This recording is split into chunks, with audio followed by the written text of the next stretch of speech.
국어 2단원 관용 표현을 활용해요를 시작해 보도록 하겠습니다. 교과서는 84에서 85쪽입니다.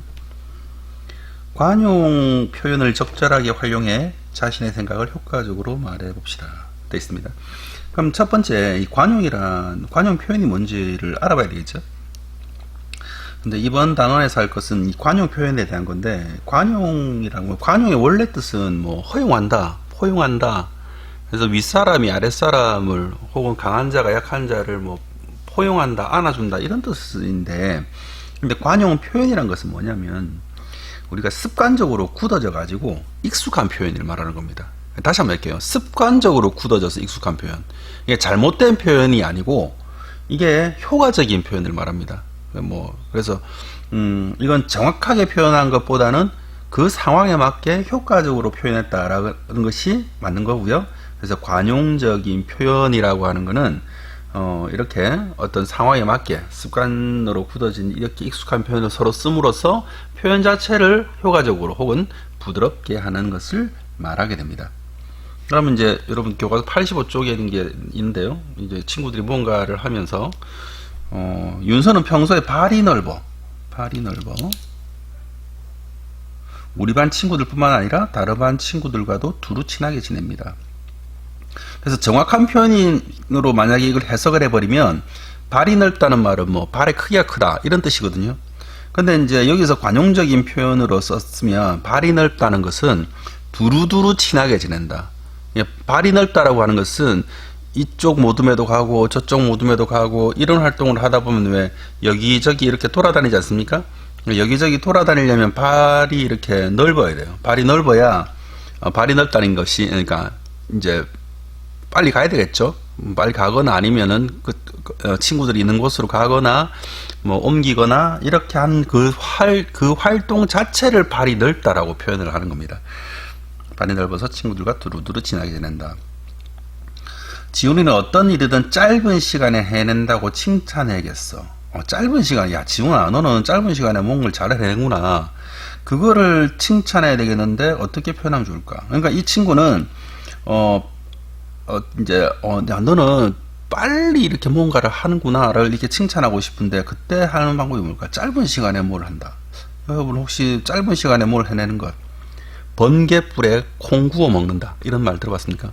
속담과도 관계있긴 한데 속담이기도 한데 그래서 속담 혹은 이제 관용적 표현으로는 속담과는 다르죠. 속담으로 표현하면 야 번갯불에 콩 구워 먹는 것처럼 하는구나 이렇게 표현하면 되겠지만 관용적인 표현으로는 어떻게 할지 우리가 이렇게 공부해보는 것이 이번 단원에서 할 일입니다. 그래서 이번 주제가 보니까 여기서는 친구의 장점을 칭찬하게 하는데 이 친구의 장점은 이 윤서라는 친구는 친구의 장점을 정확하게 표현하면 친구들과 두루두루 잘 친한다.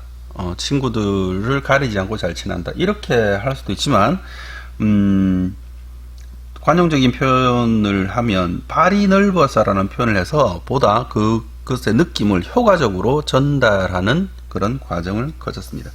그래서 이번 단원에 해야 될 것을 한번 살펴보도록 하겠습니다. 이번 단원에 해야 될 것은 다시 교과서 84쪽을 한번 볼까요? 84쪽 보면 무엇을 배울까요? 라고 봅시다. 무엇을 배울까요? 관용 표현을 활용하면 좋은 점.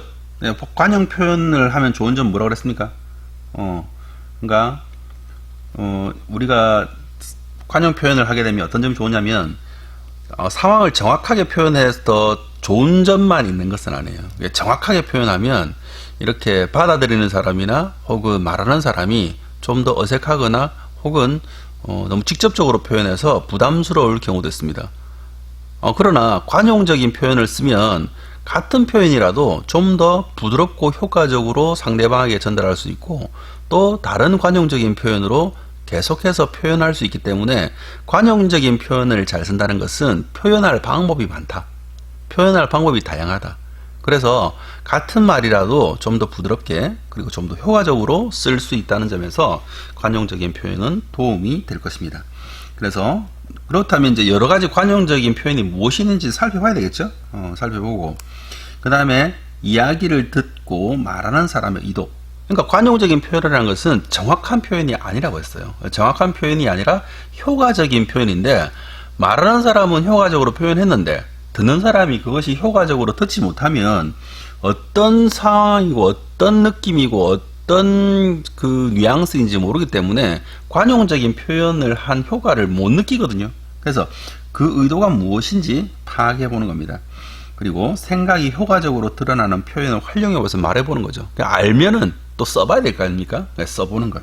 그리고 우리 반에 위한 약속 정하기. 요거는 바뀌어도 될 것 같아요. 요거는 이 교과서가 이런 패턴으로 흘러간다는 거지. 요거는 우리가 실제로 무언가를 관용적인 표현을 이용해서 어떤 활동을 하는 것에 결과물 되겠습니다. 그래서 결국은 관용적인 표현을 적절하게 활용해서 자신의 생각을 효과적으로 말해보는 것이 이번 단원의 목표입니다.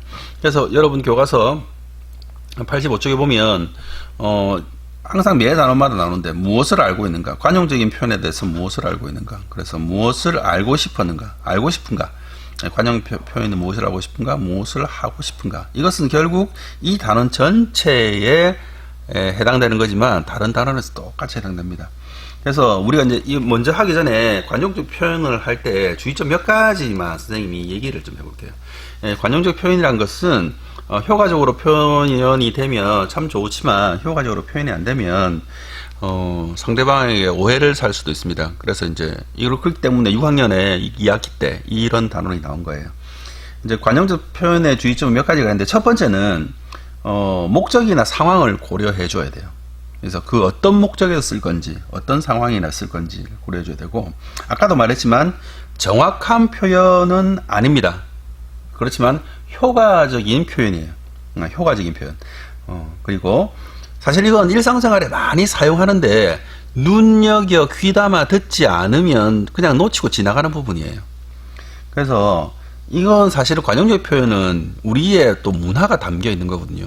우리의 문화. 그러니까 사실은 뭐 우리의 문화라고 하면 우리의 선조를 말하는 것일 수도 있고 우리의 또 우리가 쌓아놓은 것들, 그런 것들이 될 수도 있는데, 이런 것들 중에 좋은 것들을 우리가 많이 받아들이고 그리고 활용해보고 이렇게 한다면 세대의 격차도 줄 수 있고, 또 어른들이 하는 말이나 그런 것들 중에서 우리가 공감이 될 수 있는 것들을 찾아보고 쓰다 보면 세대를 이해하는 데 도움이 되고, 결국 또 그런 태도가 우리는 또 우리 국어를 사랑하는 그런 마음의 여유가 될 수도 있습니다. 자, 그래서 이번 시간 2단원 1차시 관용적 표현을 활용해 첫 번째 시간은 이것으로 마치도록 하겠습니다.